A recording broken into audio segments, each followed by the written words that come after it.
16 de septiembre del 2013. Muy buenos días, bienvenidos todos a su programa Contacto Directo. Hoy estaremos con Alberto Acosta, expresidente de la Asamblea Nacional Constituyente y exministro de Energía del presidente Rafael Correa. Su derecho a la réplica sobre la explotación del Yasuní. Además, estaremos con Pamela Falcanuy, asambleísta de Alianza País, vicepresidente de la Comisión de Biodiversidad. El informe para primer debate sobre el pedido de declaratoria de interés nacional para explotar el ITT y el bloque 31 en el Yasuní.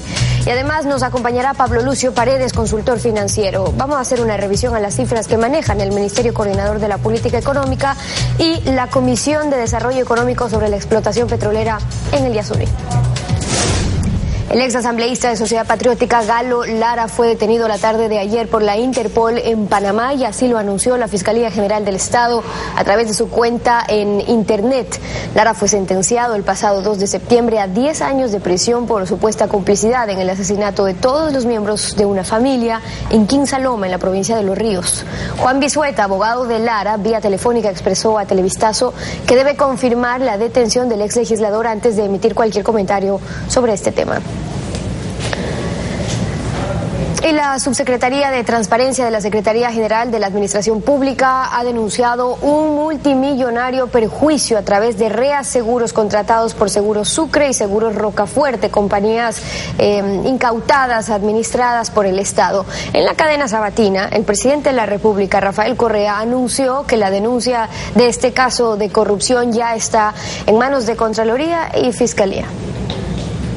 La corrupción cunde, y no es en el sector público, puede haber, estamos investigando, es en el sector privado también. Yo prohibí para los seguros públicos los brokers nacionales y que contraten directamente con Seguros Sucre y Rocafuerte que están en manos del Estado. Pero Sucre y Rocafuerte deben utilizar brokers para reasegurarse en el exterior. ¿Qué hemos descubierto? Que muchos de esos supuestos reaseguros, los documentos han sido falsificados y se ha estado haciendo una gran estafa al sector público y exponiéndonos a un gran riesgo. Me parece que es Agoyán y cuál otra, e Hidropaute, que estaban solo aseguradas por un 45%. O sea, esto es extremadamente grave. Ya se ha denunciado este caso a la Contraloría, a la Fiscalía, ya hay juicios penales contra ciertos de estos intermediarios para que se determinen responsables de esto. Y por supuesto, también la investigación pertinente en las correspondientes compañías de seguro públicas, Sucre y Rocafuerte, para ver si ha habido complicidad en cuanto a corrupción o negligencia en cuanto a administración. Y son estafas multimillonarias, porque si el seguro vale $10 millones,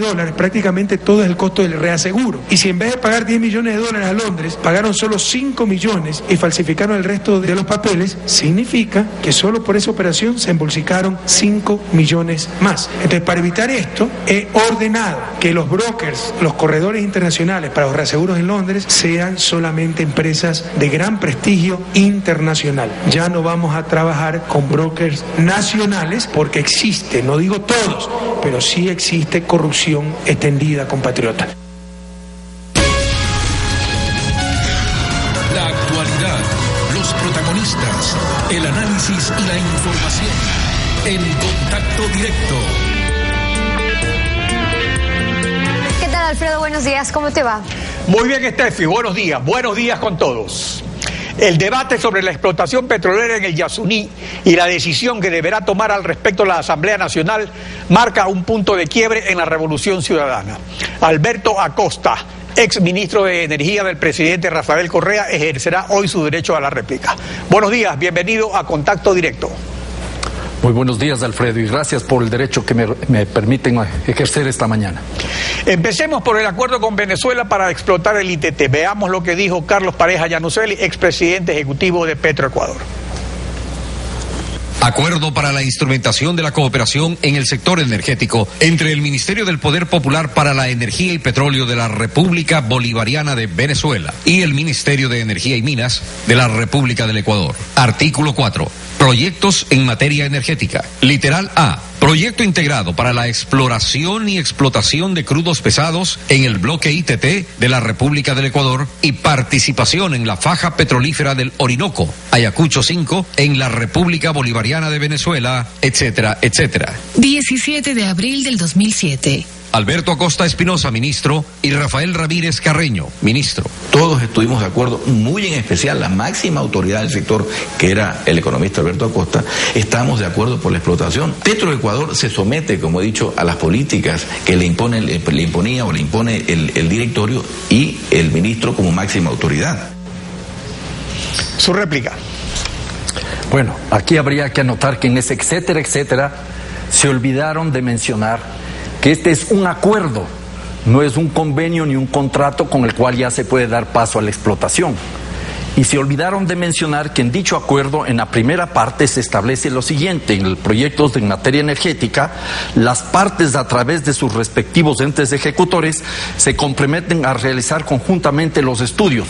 Unos estudios para el caso del ITT y del bloque 5 en el campo Ayacucho, en la franja petrolífera del Orinoco, y estudios para la explotación de los campos maduros, para el suministro y almacenamiento de gas licuado de petróleo, para establecer facilidades de transporte de hidrocarburos, para rehabilitar la refinería de Esmeraldas, para la manufactura de lubricantes, para comercializar los combustibles al detal, asistencia técnica y otras cosas más. Estudios, no hay autorización para la explotación. Y habría que anotar que en el etcétera, etcétera, se olvidaron de decir que también estuvo presente en la firma de esos convenios el presidente de la República, Rafael Correa Delgado, y el presidente de Venezuela, Hugo Chávez Frías. Pero tampoco mencionaron en ese largo etcétera que hubo un convenio específico para el tema del ITT. Y aquí está el convenio específico para el tema del ITT, que se firmó ese mismo día con los mismos testigos, Correa y Chávez. ¿Qué es lo que se va a hacer aquí? Un convenio para la realización del estudio de cuantificación y certificación de las reservas de yacimientos existentes en el campo Ispingo, Tambococha y Tiputini, ITT, en la República del Ecuador. Un estudio específico para el tema del ITT y en ningún momento una autorización para la explotación. Me parece que es una forma muy mañosa de utilizar la información parcializada, de extraerla de contexto y de tratar de dar una imagen de decir que Alberto Acosta estaba decididamente a favor de la explotación del crudo en el ITT. Yo creo que la ciudadanía debe recordar incluso la pugna que existía entre el entonces presidente de Petroecuador y el entonces ministro de Energía y Minas, quien les está hablando en este momento, a través de estas caricaturas. Hay varias caricaturas de estas que creo que podrían ser, no sé si me están tomando ahí, claramente ilustradoras de la pugna que había. Acosta defendiendo el ITT, Pareja y Yanuseli tratando de asaltar el ITT como petrolero. Esa es la realidad. Esas son las caricaturas de la época y tengo otros documentos que los iré presentando oportunamente. Ahora, sobre las alternativas para explotar el ITT en la cadena, se indicó lo siguiente. Veamos. 21 de marzo 2007. Oficio al presidente de la República, Rafael Correa. Alberto Acosta, ministro. Proceso de desarrollo del campo Ispingo, Tambococha, Tiputini, ITT. Tengo a bien comunicarle lo siguiente. La cartera de Estado a mi cargo asumirá la planificación y dirección de este proceso, en el que Petroecuador será el ejecutor bajo los lineamientos del Ministerio. 3. Para la ejecución misma del proyecto y bajo la premisa de que el Estado, a través de Petroecuador, es el propietario de las reservas, existen varias opciones que deben ser contempladas en el análisis. Participación de Sinopec, ENAP, Petrobras, asociación con PDVSA, Petroecuador, la empresa petrolera desarrolla el campo ITT, alianzas, combinando las anteriores, inclusive se tiene propuestas de capital privado. 4 opciones propuestas por el ministro Alberto Acosta para explotar el Yasuní ITT. Eso es sobre la explotación. ¿Cuál es su réplica? Habría que aclarar el dato. Nuevamente me remito al mismo documento donde se extraen algunas partes importantes. Este es un documento que le envía al señor presidente de la República y le digo lo siguiente: en cumplimiento de lo dispuesto por usted referente al proceso de desarrollo del campo Ispingo, Tambococha, Tiputini, tengo a bien comunicarle lo siguiente. Eso es por un pedido del presidente de la República que le pide a su ministro que le informe cómo se explotaría el ITT. Y le digo, sí, lo que acaban de leer es muy cierto, pero ¿por qué no completaron la información? Más abajo, y se alcanza a ver en la nota de la cadena nacional, ¿por qué no dejaron lo siguiente? Venta de crudo represado. También se contempla la posibilidad abierta de la negociación con la cooperación internacional y ONGs ambientalistas para mantener las reservas sin explotar. Esto también creo que habría sido muy importante que se aclare, porque porque había dos opciones, siempre hubo dos opciones, la que surgió desde la sociedad civil para dejar el crudo en el subsuelo y la que se planteaba desde el mundo petrolero, extraer las reservas del ITT. Yo he reconocido una y otra vez que gracias a la presencia del presidente de la República, el 30 de marzo del 2007 en el directorio de Petroecuador se tomó una decisión salomónica, dejar el crudo en el subsuelo buscando una contribución internacional o extraerlo. La opción B, la primera, es la opción A. Hay que dar toda la información y eso me parece que es fundamental. Ya vamos a ver más adelante, espero, el tema de la agenda energética, que es otra forma de manipular la información por parte de las entidades oficiales. En efecto, acerca de la agenda energética 2007-2011 de su autoría como ministro, tenemos lo siguiente en la cadena. Veamos. Agenda Energética 2007-2011, hacia un sistema energético sustentable. Autor Alberto Acosta. 3.4. Programa de acciones. A1.4. Planificación económica integral de crudos pesados. Determinar las mejores alternativas de inversión y desarrollo de los campos ITT, Pongarayacu y Oglán, en el marco de una política de integralidad, cuidado ambiental y respeto a los pueblos. Mire, mi réplica es muy fácil. ¿Por qué no leyeron un poco más de la agenda energética? Sacaron la carátula y una sola página, la página 49, donde efectivamente se habla de la posibilidad de extraer el crudo, la opción B. Pero había que dar la vuelta a la página.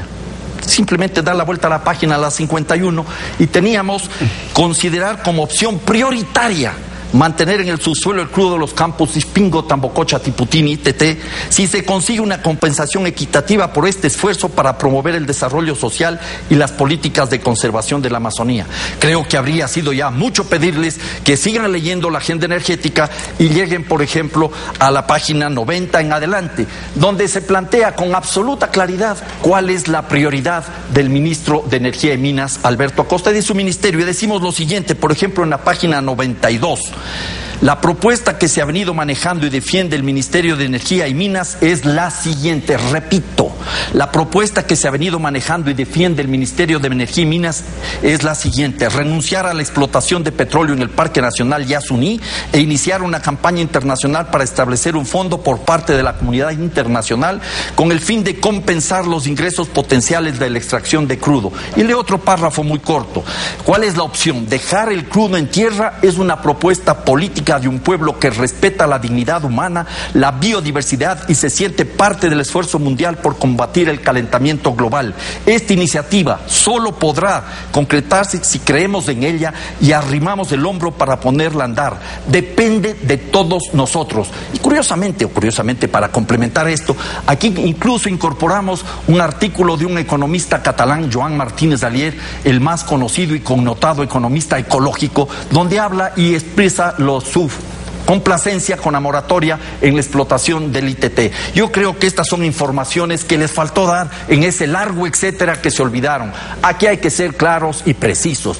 El presidente de Petroecuador de la época había incluso suscrito memorandos de entendimiento con una empresa brasilera, con una empresa chilena y con una empresa china. Memorandos que no los conocía el ministro de Energía y Minas. Es así que Alberto Acosta no fue al viaje de visita del presidente Correa al presidente Lula, que creo que fue el 4 o 5 de abril, porque en la agenda aparecía la firma de un memorándum que no conocía el ministro de Energía y Minas, que era presidente de Petroecuador. Por eso había esa pugna, esa disputa, e incluso podría recordar el episodio de las camisetas en el buque Escuela Guayas, donde yo distribuí unas camisetas a gran parte del gabinete y el presidente de la República se indignó y pidió que se saquen las camisetas. Alberto Acosta no se sacó la camiseta y no se ha sacado todavía esa camiseta. Sigue defendiendo al ITT Yasuní como hace 6 años y lo seguirá haciendo a pesar de todas estas campañas de desinformación que son las que está promocionando el gobierno, que es el responsable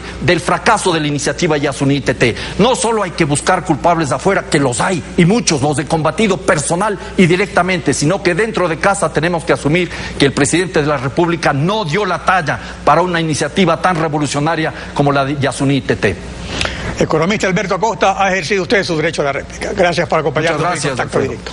Gracias. Steffi. Son las 7 de la mañana con 15 minutos. Vamos a estar después de la pausa con Pamela Falconi para revisar el informe para primer debate de la explotación del Yasuní, su elaboración, que está a cargo de la Comisión de Biodiversidad. Quédese con nosotros. Es preciso preferir la soberanía de la ley a la de uno de los ciudadanos, lo dijo Aristóteles, filósofo griego. En la emisión de Televistazo el domingo 8 de septiembre a las 22 horas y en Contacto al Amanecer y Contacto Directo del lunes 9, informamos que en un operativo realizado la noche del sábado 7 de septiembre en Quito, habían sido detenidas 6 personas vinculadas tentativamente con el asesinato de la dirigente deportiva Mónica Gordón, entre ellas el presunto autor material. En cumplimiento del artículo 23 de la Ley Orgánica de Comunicación, Ecovisa rectifica esta información, pues el operativo presentado no fue el que condujo a la captura de los 6 individuos mencionados. Y además, como aclaró el ministro del Interior, el presunto autor material fue detenido en Guayaquil y no en Quito.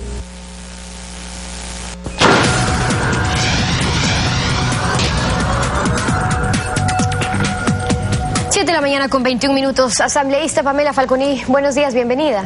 Buenos días, gracias por la oportunidad.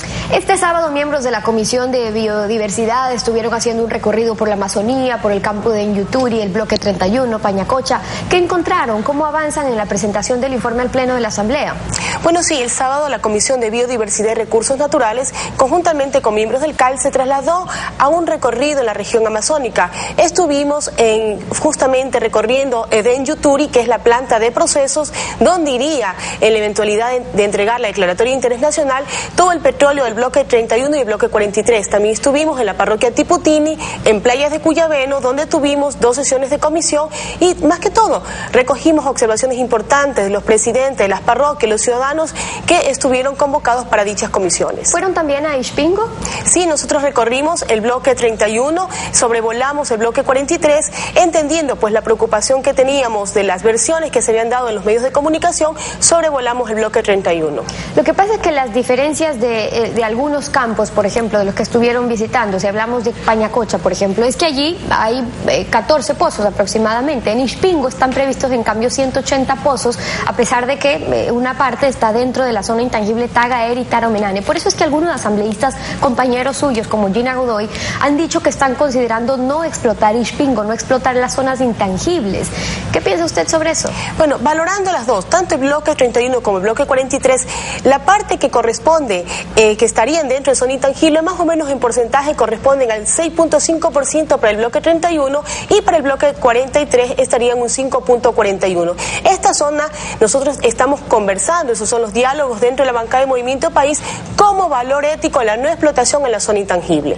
Esa es una consideración que tienen algunos asambleístas de Alianza País. Hay que ver si tiene eco también dentro de su mismo bloque. Ahora, el jueves estuvo en su propia comisión también, en la de biodiversidad, Eduardo Pichilingue, que fue coordinador de las medidas cautelares para la protección de los pueblos indígenas aislados en este mismo gobierno. Él trabajó también en la delimitación de la zona ITT.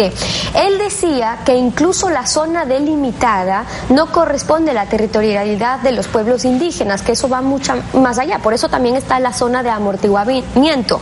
Y les mostró algunas fotografías como los cotos de las casas de los pueblos aislados dentro del Parque Nacional. Por eso él sostiene que el informe del Ministerio de Justicia, que afirma que los pueblos en aislamiento no están en el bloque 43 y 31, que no es técnico, que no hay evidencias necesarias. ¿Qué van a hacer ustedes con toda esa información que están recibiendo?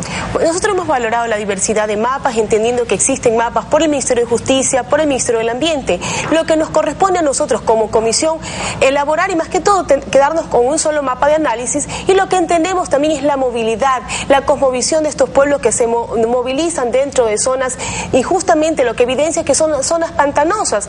Parte del bloque 31 y bloque 43, casi de un 30-40% son zonas pantanosas. Y algo fundamental que también nosotros estamos observando, que actualmente el plan de medidas cautelares, el último informe que presenta el Ministerio de Justicia, son mapas actualizados. El informe que le hace referencia a Eduardo Pichilingue eran mapas del año 2007, 2008, 2009, 2009-2010 que se presentaron en abril de 2012. Lo que nosotros requerimos, y eso es lo que la información que debemos darle a la ciudadanía, es que existen datos oficiales, datos proporcionados por el Ministerio de Justicia, y en base a eso se elaborará el informe de la Comisión de Biodiversidad y Recursos Naturales. Porque el coordinador del Centro de Derechos Económicos y Sociales dijo que es cuando se delimitó la zona del ITT no correspondería incluso a la territorialidad de los pueblos indígenas aislados, porque en ese entonces lo que se hizo fue delimitarlo para salvaguardar de la explotación o de la actividad petrolera que se iba a hacer en ese entonces. Por eso es un tema importante para analizarlo. Ahora, es importante el impacto que va a haber, porque ya en el 2008 la ministra del Ambiente de ese entonces advertía al ministro de Minas y Petróleo en relación a las actividades de prospección y de sísmica del campo Armadillo, que estaba dentro del territorio ocupado por los pueblos indígenas en aislamiento, y les decía que las actividades de prospección sísmica 3D representan la etapa más intrusiva en el proceso de exploración petrolera en relación con los territorios de estos pueblos, y además varios episodios de violencia que han involucrado los grupos aislados del sector han estado relacionados con este tipo de actividades. Esta etapa exploratoria, decía en ese entonces la ministra, involucra una intensa ocupación territorial mediante la apertura de una gran cantidad de trochas, y por otra parte el número de trabajadores requeridos es elevado, y la instalación de campamentos base y campamentos volante en áreas de bosque representan una intervención poco común en áreas de selva. Un proceso de este tipo en territorios de pueblos aislados implica un elevado riesgo de encuentros entre trabajadores petroleros y grupos aislados cuyas consecuencias son impredecibles. Ahora, estos mismos argumentos, estos mismos riesgos son los que se han planteado en su comisión, porque serían los que estarían corriendo en caso de iniciar actividad petrolera en Ixpingo, por ejemplo, que es parte de la zona intangible Tagaeri-Taromenane. Hay que decirle claramente al país, no solamente la Comisión de Biodiversidad está analizando este pedido declarador de interés nacional, también lo hizo la Comisión de Justicia, y en su informe hace una claridad y precisión del artículo 407, donde se habla justamente de la no explotación en zona intangible, en zonas protegidas, pero a la vez el levantamiento de esta prohibición y el procedimiento que debe hacerse. También la Comisión de Justicia plantea a su pregunta que justamente si existiera algún contacto con pueblos de aislamiento voluntario, se debe quitar, se debe detener cualquier actividad de extractivista en cualquier etapa, es decir, que está claramente identificado, así lo menciona la Comisión de Justicia, y así debe darse también de acuerdo a la Constitución vigente. Nosotros también debe conocer la ciudadanía, estamos ubicando justamente, entendiendo la dinámica y la preocupación de los ciudadanos para los pueblos de aislamiento voluntario, dos documentos importantes, derecho constitucional y derecho internacional también, en lo que corresponde a una sentencia que hace la Corte Interamericana de Derechos Humanos en base al caso del pueblo de Salamanca versus Surinam, donde se habla y se especifica claramente que se debe garantizar la vida y los pueblos ancestrales y los pueblos milenarios, pero también deja claramente establecido cuál es el mecanismo del Estado para garantizar la vida de estos pueblos. Y otro documento internacional son las directrices de las Naciones Unidas para los pueblos en aislamiento voluntario y en contacto inicial, que fueron hechas en febrero del 2012, para que la ciudadanía entienda, no solamente la Comisión de Justicia, también la Comisión de Derechos Colectivos, dentro de su recomendación plantea la no explotación en la zona intangible, básicamente para tener la seguridad de que estos pueblos no se han vulnerado sus derechos, entender su cosmovisión, y porque también el 14 de abril del 2008 ya el Ministerio de Patrimonio, el Ministerio del Ambiente y Recursos No Renovables hizo ya el protocolo de conducta tanto para empresas públicas y privadas en virtud de poder tener un avistamiento o contacto con pueblos aislados voluntariamente. Las dos posturas asambleístas, quienes están a favor de explotar todo el bloque 43 y 31 y quienes están a favor de no tocar la zona intangible, y eso también constan en algunos de los informes. Ahora, usted hacía referencia a las medidas de prevención que están tomando, que han sugerido desde otras comisiones también, y es que en caso de que haya un encuentro con un grupo en aislamiento voluntario, se suspenda la actividad extractiva. Pero sobre eso escuchemos lo que les dijo el coordinador del Centro de Derechos Económicos y Sociales en su comisión. La suspensión de actividades en el Hormiguero Sur después del ataque del 10 de agosto del año 2009 a Sandra Zavala y sus hijos fue solicitada por la ministra Marcela Guiñaga a Germánico Pinto, ministro de Minas y Petróleos, mediante este oficio que yo cito acá.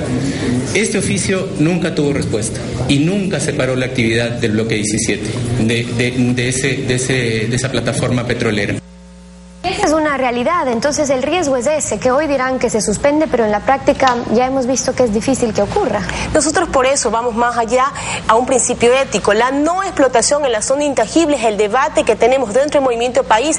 Muchas voces se han sumado, hemos conversado, hemos observado también la parte técnica de la explotación petrolera, los modelos de explotación. También entendemos la diversidad de criterios al momento de hacer los protocolos de conducta, pero existe sí, tanto el plan de medidas cautelares que adoptó el país, existe también una unidad de observación que está ubicada en la región amazónica, que tiene un coordinador de plan de medidas cautelares, y también el resto de organismos internacionales que deben estar observando que se cumpla algunos requerimientos. Algo que también vale recargar es el informe que hace la Comisión de Desarrollo Económico, donde ubica también una realidad, Stephanie, y esto el pueblo ecuatoriano tiene que conocerlo.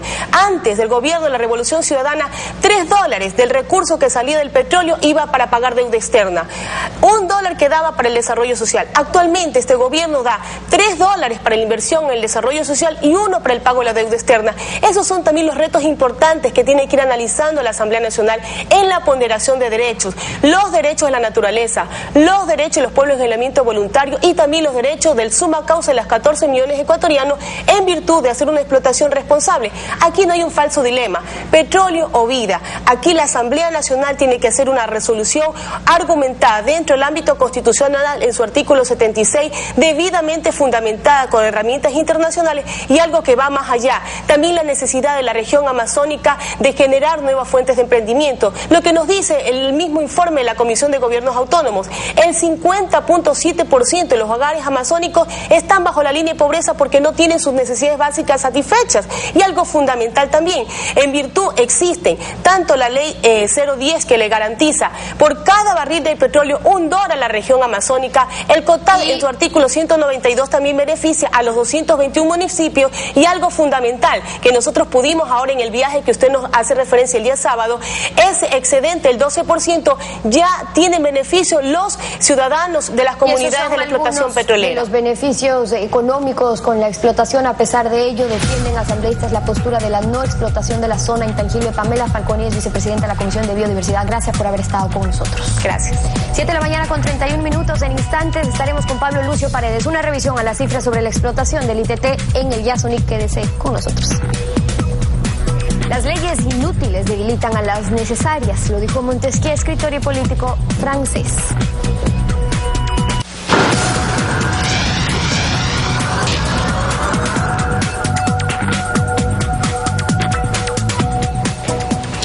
Respecto al valor de las rentas del ITT, el gobierno ha manejado varias cifras, desde que lanzó la iniciativa de dejar el petróleo bajo tierra hasta ahora que ha resuelto su explotación. Vamos a analizarlas con Pablo Lucio Paredes, consultor financiero y ex asambleísta constituyente. Buenos días, bienvenido a Contacto Directo. Muy buenos días, un gusto estar con ustedes. Mira, respecto a las cifras son muy sencillas. Bueno, yo quisiera que vayamos un poco, es que ha habido varias cifras, ha habido una evolución. Por ejemplo, al lanzarse la iniciativa en el 2007 se afirmó que el 50% del ITT valía $3.600 millones, cuando realmente valía 9.100, según las cifras que hoy maneja el gobierno. Pero hay un detalle, en esa cifra del 50% hay una diferencia de 5.500 millones, que es lo que cuesta el nuevo canal de Panamá, por ejemplo. Si en el 2007, cuando se presentó la iniciativa Yasuní ITT, el precio del petróleo era de $60.23 por barril y ahora lo calcula 70, según los propios documentos del gobierno presentados en la Asamblea, ¿cómo se puede explicar una diferencia tan grande? Porque esas cifras se manejaron durante 6 años. Bueno, lo que se manejó no sé, lo único que yo te digo es que las cifras son relativamente claras.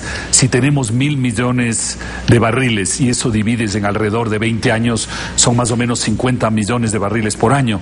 Y si eso multiplicas por una renta que te puede quedar, digamos, alrededor de los $40 anuales, lo que te queda, estás hablando 50 por 40 te da 2.000, quiere decir que lo que te genera el ITT es alrededor de $2.000 millones anuales durante 20 años. Esa es la cifra muy clara. Pero el gobierno no maneja la misma cifra siempre. O sea, hay un periodo en el cual la producción es más alta, otro periodo que es más bajo. O sea, durante los 20 años no es la misma cifra siempre, digamos. No, por supuesto, estoy haciendo simplemente un promedio para que tengamos una cifra en la cabeza, pero yo creo que en este momento, si me permites, ese no es el tema de fondo. El tema de fondo, y yo lo he planteado muy modestamente desde hace un mes que empezó esta discusión, es que los ecuatorianos, no somos enemigos, somos ecuatorianos, deberíamos sentarnos durante 6 meses, 9 meses, un año, a discutir esto a fondo, a entender bien las cosas, no solo del Yasuní, sino aprovechar para discutir el conjunto del tema de los recursos naturales, minería, petróleo, uso de esos recursos, que es muy importante, discutir eso entre ecuatorianos, pero discutir no quiere decir obviamente sacar propaganda, insultar a los demás, creer que solo lo que uno dice es cierto y lo que dicen los demás no tiene validez, y desgraciadamente el gobierno está llevando el debate en esa dirección, desautorizando lo cierto a es los que dicen lo contrario. El gobierno ha llevado el debate así 6 años. O sea, y ahora que tienen mayoría en la Asamblea, simplemente las cosas van a marchas forzadas. Entonces, dentro de esto que se tiene que debatir dentro de este escaso periodo de tiempo, lo cierto es que hay una cifra de 18.200 millones de dólares que es como una carnada para la propuesta de explotación. Pero ahora resulta que hay más, incluso dentro de la carnada, que ya son 22.260 millones según consta en la página 49 del informe de la Comisión de Desarrollo Económico de la Asamblea, 18.292 millones por el bloque 43 ITT y 3.968 por el 31. Entonces, esto se incluyó en último momento. Entonces, considerando que el crudo del ITT es pesado y considerando el tiempo del debate que hay y que hay estas cifras sobre las cuales se maneja la voluntad y las emociones incluso de la opinión pública, ¿qué se puede opinar acerca de estas cifras? ¿Es real considerar un precio de $70 por barril para un petróleo pesado, por ejemplo? Mira, cualquier cifra que se dé es una adivinanza, porque hoy el petróleo está en más de 100 y en el futuro podría estar en 150 o también podría estar otra vez en 30 o 40. Me parece que coger una cifra de 70 es probablemente razonable, quitando costos, porque obviamente también producir este petróleo, y sobre todo si se lo produce, ojalá de manera ambientalmente sostenible, te pueden quedar 30 o 40 dólares. Como te digo, si multiplicas eso por 1.000 millones de barriles que hay, o tal vez un poco más si se incluye el bloque 31, porque normalmente estamos hablando, antes hablábamos solo del bloque 43, que es el ITT propiamente dicho, estamos hablando, como te digo, de cifras en valor nominal del orden de los 40.000 millones y en valor presente, y también depende cómo se calcule el valor presente, alrededor de los 18, 20. Pero si vamos a hablar de las cifras, entonces el tema es cómo vamos a utilizar ese dinero. Ese es el tema. Entonces, si no vamos a hablar del concepto, sino de la utilización. Y la utilización debería tomar en cuenta varias cosas. Una parte debería ir al Estado, creo yo, y priorizar las obras, porque no todo lo que el gobierno hace es priorizado. Hay cantidad de malgasto. El presidente mismo decía el día sábado cómo es que las cárceles pueden costar tanto, es una barbaridad. Pero no solo son las cárceles, son los aeropuertos, son las carreteras, son una cantidad de cosas donde no hay priorización y ahí donde hay costos enormes. Entonces, una parte debería ir al Estado. Una segunda parte debería ir directamente a los ciudadanos que somos los dueños del petróleo. Deberíamos recibir un título de propiedad que nos permita directamente recibir una parte de esos recursos. Una tercera parte debería ir... ¿Cómo? ¿A través de qué? ¿De un bono o de qué? Sí, pero un bono de la riqueza petrolera que debe llegar a las manos de los ciudadanos y no únicamente a manos del Estado, porque hoy pero el eso Estado es algo responsable, no se habla siempre y se critica al presidente Correa del rentismo, del clientelismo, que ahora sería de repartir entonces un bono a cada ecuatoriano. Una parte yo sí creo que es mejor que reciban los ciudadanos a que reciba el Estado. A ver, el tema de fondo del petróleo es que genera un Estado cada vez más grande y una dependencia cada vez mayor en relación a un bien caído del cielo que es el petróleo, y eso daña a la sociedad. Hay que estar conscientes de eso. Esa es la razón fundamental por la cual no podemos seguir explotando todo lo que encontramos y depender cada vez más del petróleo. Entre otras cosas, nunca vamos a cambiar la matriz productiva de esa manera. Pero entonces, yo creo que una parte tiene que ir al Estado y priorizar bien esas inversiones. Una parte debe ir directamente a los ciudadanos. Una tercera parte, y lo hemos dicho siempre, tiene que ir a un fondo de ahorro y estabilización para que cuando caiga el precio del petróleo no nos encontremos con que no tenemos reservas para ayudar a esa situación. Y lo cuarto que tenemos que hacer es pensar que el fondo de jubilación de los ecuatorianos de aquí a 30, 40, 50, 60 años tiene un desfinanciamiento al menos del orden de los 50.000 millones de dólares. En consecuencia, una parte también de los fondos petroleros debería ir para empezar a resolver ese problema de mediano y largo plazo de la jubilación. Pero el gobierno plantea las cosas de una manera más directa y pragmática. El informe de la Comisión Especializada de Desarrollo Económico de la Asamblea destaca, por ejemplo, que el plan del buen vivir prevé hasta el 2017, sin el Yasuní, esto es interesante, una inversión de 70.000 millones de dólares, que es más de 3 veces lo que rendirá en el ITT del bloque 31. Entonces ese es el problema, que ahora se plantea de que es algo urgente explotar el Yasuní, que va a rendir 18.000 millones de dólares, pero ¿cómo es posible que si se van a invertir 70.000 millones no se hagan todas las obras de vivienda, alcantarillado, escuelas y superautopistas que se prevé con los 22.000 millones, según afirma el coordinador de la política económica? Entonces, esas cosas sí son importantes establecer. No, a ver, primero, yo creo que no hay que explotar el Yasuní, pero como tú me dijiste, se va a hacer, entonces vayamos por ese lado, entonces vamos por ese lado de supuestamente se va a explotar el Yasuní. Yo creo que hay que reflexionar sobre ecuatorianos de por qué no hay que explotar el Yasuní. Pero bueno, si vamos a la hipótesis de que sí hay que explotarlo, entonces lo que yo te digo es, ese dinero debería tener 4 usos, que es gobierno, ciudadanos, fondo de ahorro y estabilización, fondo para resolver el problema de las jubilaciones futuras. Es la manera como debería utilizarse. ¿Cuál es la propuesta del gobierno? La propuesta del gobierno es... Perdón, pero el gobierno el tiempo, Pablo. No, solo una cosa. La propuesta del gobierno es de las 4 cosas, yo solo voy a tomar la primera, que es todo el dinero va a manos del gobierno. Es una propuesta bastante diferente. Gracias por habernos acompañado hoy en Contacto Directo. Encantado. Steffi, tenemos que despedir. 7 de la mañana con 45 minutos. Concluimos, Alfredo, y hasta mañana. Hasta mañana, y mañana continuamos rayando la desinformación en Contacto Directo.